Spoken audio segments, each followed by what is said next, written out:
Hello నమస్తే, నేను అశోక్. దువ్వాడ శ్రీనివాస్ వైసీపీకి సంబంధించినటువంటి కీలక నేత, ప్రస్తుతం ఎమ్మెల్సీగా ఉన్నారు ఆయన. అయితే వైసీపీలో కీలక పాత్ర పోషిస్తూనే కాంట్రవర్సీల్లో కూడా ఆయన కీలక పాత్ర పోషిస్తూ వస్తున్నారు. అయితే 2 రోజులుగా దువ్వాడ శ్రీనివాస్ కుటుంబానికి సంబంధించి సోషల్ మీడియాలో విస్తృతంగా ప్రచారం జరుగుతుంది. ఆయన భార్య, ఆయన కూతురు ఆయన మీదే దాడికి వెళ్ళే పరిస్థితి వచ్చింది. అయితే దువ్వాడ శ్రీనివాస్ వేరే మహిళతో, అంటే మాధురి అనే మహిళతో అక్రమంగా ఉంటున్నారని చెప్పేసి, ఆవిడ దగ్గరే ఉంటున్నారు, కావాలని చెప్పేసి ఆస్తులను, రాజకీయంగా వచ్చేటువంటి డబ్బు అన్నింటినీ కూడా ఆవిడకే దోచిపెడుతున్నారని చెప్పేసి కూడా దువ్వాడ శ్రీనివాస భార్య వాణి, అలాగే ఆమె కూతురు వ్యాఖ్యానిస్తున్న పరిస్థితి కనబడుతుంది. అయితే దువ్వాడ శ్రీనివాస్కి సంబంధించి అసలు ఈ కాంట్రవర్సీ ఏం జరుగుతుంది, ఆయన కుటుంబ పరంగా అసలుకి ఈ చర్చ అయితే రాజకీయ పరంగా ఆయన భవిష్యత్తు ఎలా ఉండబోతుంది అనేది మాత్రం ఒక ప్రశ్నార్థకంగా మారింది. అయితే ఫస్ట్ ఆఫ్ ఆల్ వాళ్ళ ఫ్యామిలీ గురించి ఒకసారి డిస్కస్ చేసుకుంటే మాత్రం దువ్వాడ శ్రీనివాస్కి సంబంధించి ఆయన మొదటి భార్య వాణి, ఆమె కూడా రాజకీయ పరంగా యాక్టివ్గా కనిపిస్తూ ఉంటారు. ఒకానొక టైంలో ఆవిడ్ని ఎమ్మెల్యే అభ్యర్థిగా జగన్మోహన్ రెడ్డి గారు ప్రకటించిన తర్వాత ఆవిడ కూడా చాలా యాక్టివ్గా ఆ నియోజకవర్గంలో తిరిగారు. ఆ తర్వాత ఆవిడ్ని పక్కన పెట్టేసి మళ్ళీ దువ్వాడ శ్రీనివాస్కి అవకాశం కల్పించారు జగన్మోహన్ రెడ్డి. అభ్యర్థిగా ఆయన ఉన్నారు, పోటీ చేశారు, కానీ ఓడిపోయారు. ప్రస్తుతం ఎమ్మెల్సీగా కొనసాగుతున్నారు. అయితే ఈ నేపథ్యంలోనే అలాంటి టైంలో, అంటే ఎన్నికల సమయంలోనే వీళ్ళిద్దరి మధ్య కూడా కొన్ని విభేదాలు వచ్చాయి, జరిగాయి. దాదాపు చాలా కాలంగా, అంటే 3 నుంచి 4 సంవత్సరాల నుంచి దువ్వాడ శ్రీనివాస్ భార్యతో దూరంగా ఉంటూ ఉన్నారు. ఆయనకి ఈవిడికి మధ్య కూడా కొంత వ్యక్తిగతంగా గొడవలు జరుగుతూ ఉన్నాయి.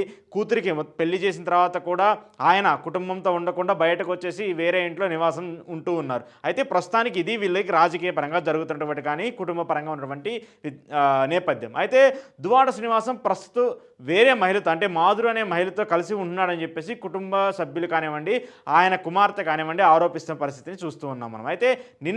అయితే ఈ ఎపిసోడ్కి ఒక ఎండ్ కార్డు పడుతున్న తరుణంలో నిన్న ఒక వివాదాస్పదమైన కామెంట్స్ చేశారు దువ్వాడ శ్రీనివాస్.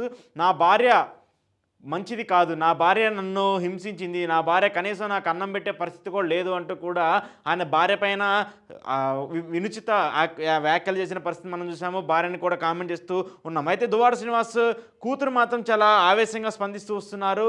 నా తండ్రి వేరే మహిళతో ఉంటున్నాడు, మాధురి అనే మహిళతో, ఆమెతో అక్రమంగా సంబంధం పెట్టుకొని ఆమెతోనే ఉంటున్నారు. రాజకీయ పరంగా కానివ్వండి, ఎన్నికలకు సంబంధించి కానివ్వండి, ఆవిడ దగ్గరే ఉండి ఆవిడ దగ్గరే స్ట్రాటజీలు పొంది ఆమె కుటుంబాన్ని అంతా పక్కన పడేసి ఆమెతోనే కలిసి ఉన్నారంటూ కూడా ఆయన కూతురు చెప్తూ ఉంది. అయితే ఇక్కడ ప్రధాన అంశం ఏంటంటే, మాధురి అనే మహిళ మాత్రము వీళ్ళిద్దరికీ చేస్తున్నటువంటి కామెంట్స్ని తప్పుపడుతూ ఉంది. అంటే దువ్వాడ శ్రీనివాస్ భార్య ఏదైతే వాణి చేసినటువంటి కామెంట్స్ ఉన్నాయో వాటిని తప్పుపడుతూ ఉంది.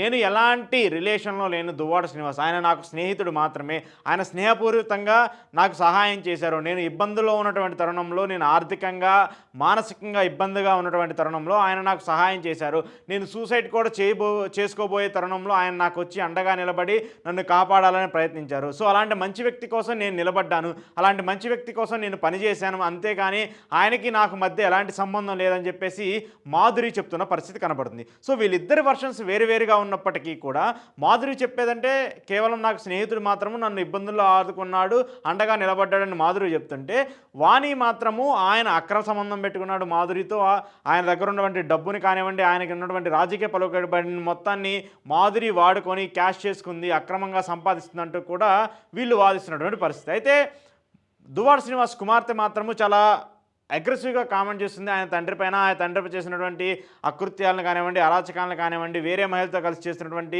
వీటన్నిటినీ కూడా ఇబ్బందికర పరిస్థితుల విధంగా కుటుంబ సభ్యులు, అంటే కూతురు కానివ్వండి, భార్య కానివ్వండి చేసినటువంటి కామెంట్స్ మాత్రం దువ్వాడ శ్రీనివాస్కి చాలా పెద్ద డ్యామేజ్ చేసినటువంటి పరిస్థితి కనబడింది. అయితే మాధురి దీనిపైన కూడా లీగల్గా ఫైట్ చేస్తానంటూ చెప్తూ ఉంది. నిన్న సాయంత్రం, అంటే నిన్న అర్ధరాత్రి దాదాపు ఆయన భార్య దువ్వాడ శ్రీనివాసరావు వాణి కానివ్వండి, ఆమె కూతురు కానివ్వండి దువ్వాడ శ్రీనివాసరావు నివాసానికి వెళ్ళారు. ఆయన కలిసి వివరించి ఆయన తీసుకొని వెళ్ళాలి, అంటే వాళ్ళ నివాసానికి తీసుకువెళ్ళాలని చెప్పేసి చాలా ప్రయత్నించినప్పటికి కూడా దువ్వాడ శ్రీనివాస్ వాళ్ళని ఇంట్లోకి అలౌ చేసే పరిస్థితి కనపడలేదు, వాళ్ళని అడ్డుకున్నారు. అయితే బయటే వాళ్ళు నిరాహార దీక్షకు కూడా దిగిన పరిస్థితి కనపడుతుంది. ఆ తరుణంలోనే శ్రీనివాస్ బయటకు వచ్చి వాళ్ళని వెళ్ళిపోమ్మాలని చెప్పేసి వాళ్ళతో గొడవలు పడిన ఫోటోలని, వీడియోలు మనం చూసాము. వాళ్ళిద్దరూ కూడా పరస్పరం గొడవలు చేసినటువంటి తరుణాన్ని కూడా చూసాము. కూతురు పైన కూడా దాడి చేసి, అంటే కొట్టే పరిస్థితిని కూడా దువ్వాడ శ్రీనివాస్ అంతవరకు వెళ్ళారనేది కూడా మనం చూస్తూ వచ్చాము. అయితే దీనిపైన కూడా ఆయన పోలీస్ స్టేషన్లో కంప్లైంట్ ఇచ్చారు, తన భార్య పైన, అంటే మొదటి భార్య పైన, అలాగే కూతురు పైన. అయితే ఇక్కడ దువ్వాడ శ్రీనివాస్ కుటుంబానికి సంబంధించి వాణి కానీ ఆమె కూతురు కానీ చేస్తున్నటువంటి కామెంట్స్ ఏంటంటే మాధురికి సంబంధించి పిల్లలకి సంబంధించి ఆయనకు సంబంధం ఏంటనేది వాళ్ళ కూతురు అడుగుతున్నటువంటి మొదటి ప్రశ్న.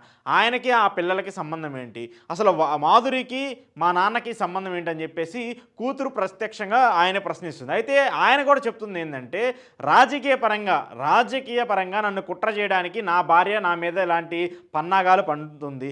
ఆమెకి రాజకీయ ఆకాంక్ష ఎక్కువ, రాజకీయాల్లో ఎలగాలని చెప్పేసి ఆ పవర్ని పొందాలనే ఒక కుట్రతో నా మీద కుట్ర చేసింది. ఎందుకంటే గతంలో కూడా ఎన్నికల సమయంలో వాళ్ళిద్దరి మధ్య కొంత పోటీ ఉన్నప్పటికీ కూడా సీటు మేము కావాలని చెప్పేసి పోటీ పడినప్పటికీ కూడా ఆమెకి ఇవ్వకుండా చివరికి జగన్మోహన్ రెడ్డి శ్రీనివాస్కి ఇచ్చినటువంటి పరిస్థితిని మనం చూసాము. ఓడిపోయారు అనేది పక్కన పెట్టేస్తే ఈ రాజకీయ పరంగా మాత్రము కుటుంబంలోనే ముఖ్యంగా అన్నదమ్ముల మధ్య విభేదాలు ఉండొచ్చు, కానీ భార్యాభర్తల మధ్య విభేదాలని మనము ఫస్ట్ టైం ఇక్కడ చూస్తున్నాం.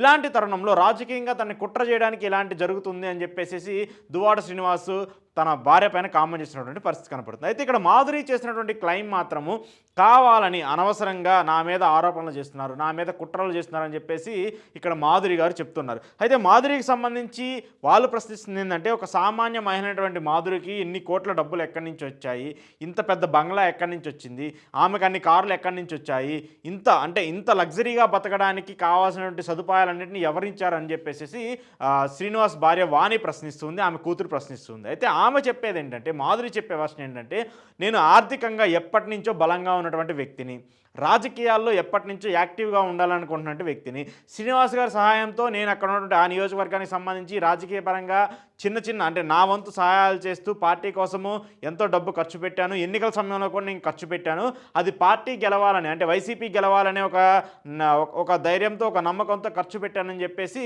ఆవిడ చెప్తుంది. అయితే ఆ డబ్బు మొత్తాన్ని శ్రీనివాస్ ఇచ్చాడని చెప్పేసి కుటుంబ సభ్యుల ఆరోపణ. ఆమెకు కావాల్సినటువంటి ఎఫర్ట్స్ ఏంటంటే, ఆమె ఉండే ఇల్లు కానివ్వండి, ఆమెకు లగ్జరీగా బతుకున్నటువంటి తరుణాలు కానివ్వండి, కార్లు కానివ్వండి, డబ్బు కానివ్వండి, వీటన్నిటిని ఏర్పాటు చేసింది దువ్వాడ శ్రీనివాస్ అని చెప్పేసి వాణి చేసినటువంటి ప్రధాన ఆరోపణ. అయితే ఆవిడ మాత్రం ఖండిస్తూ వస్తుంది.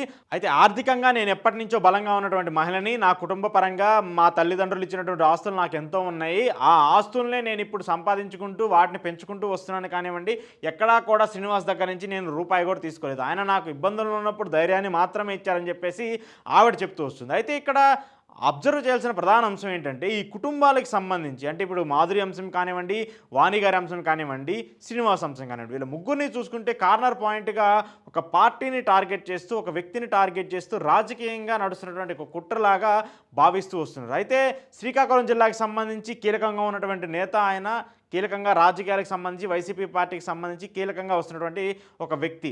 అయితే ఇప్పుడు ఆయన ఎమ్మెల్సీగా ఉండేటువంటి తరుణంలో ఇలాంటి వివాదాలు పదే రావడంతో ఆయన పైన పార్టీ అధిష్టానం కొంత గుర్రుగా ఉంది. గతంలో కూడా దువ్వాడ శ్రీనివాస్ పైన చాలా కాంట్రవర్సీలు వచ్చాయి. ఆయన కొంచెం నోటి మాట కొంచెం అగ్రెసివ్గా మాట్లాడే వ్యక్తి, మనసులో ఉన్నది డైరెక్ట్గా చెప్పేటువంటి స్వభావం కలిగినటువంటి వ్యక్తి. సో అలాంటి నేపథ్యంలో పార్టీకి కొన్ని ఇబ్బందులు కూడా వచ్చాయనేది మనం చూసాము.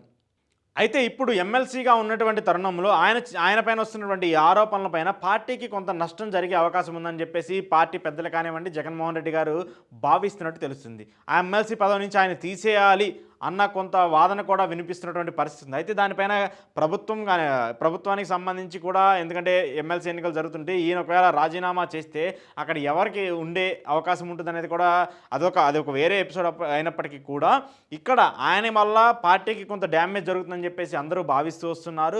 దాంతోపాటు నియోజకవర్గానికి సంబంధించి కొన్ని కాన్ఫ్లిక్ట్స్ ఏర్పడే అవకాశం ఉంది. ఎందుకంటే నియోజకవర్గంలో ఇక్కడ 3 భాగాలుగా ఇప్పుడు విడిపోయిందని చెప్పేసి వాణి చెప్తూ వస్తున్నారు. ఎందుకంటే వాణి గారు కూడా యాక్టివ్గా ఉన్నారు రాజకీయాలకు సంబంధించి, ఆమెకు సంబంధించి ఒక వర్గం ఉందంటూ ఉన్నారు.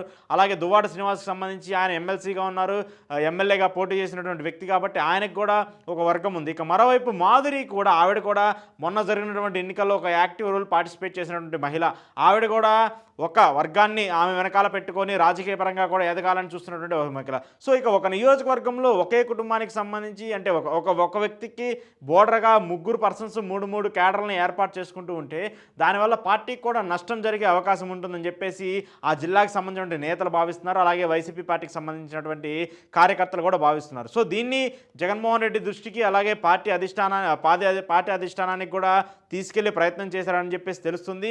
అలాగే ఎమ్మెల్సీ పదవికి కూడా కొంత గండిపడే అవకాశం ఉన్నట్టు కూడా మనకు అర్థమవుతుంది. ఎమ్మెల్సీ పదవి నుంచి దువ్వాడ శ్రీనివాస్ని తీసేస్తారంటూ కూడా కొన్ని రూమర్స్ జరుగుతున్నాయి. అయితే దీని అన్నిటి వెనకాల వాణి వెనకాల టీడీపీ పార్టీ ఉంది. టీడీపీ పార్టీకి సంబంధించి కొంత వ్యక్తులు ఉన్నారని చెప్పేసి దువ్వాడ శ్రీనివాస్ చేస్తున్నటువంటి కామెంట్స్.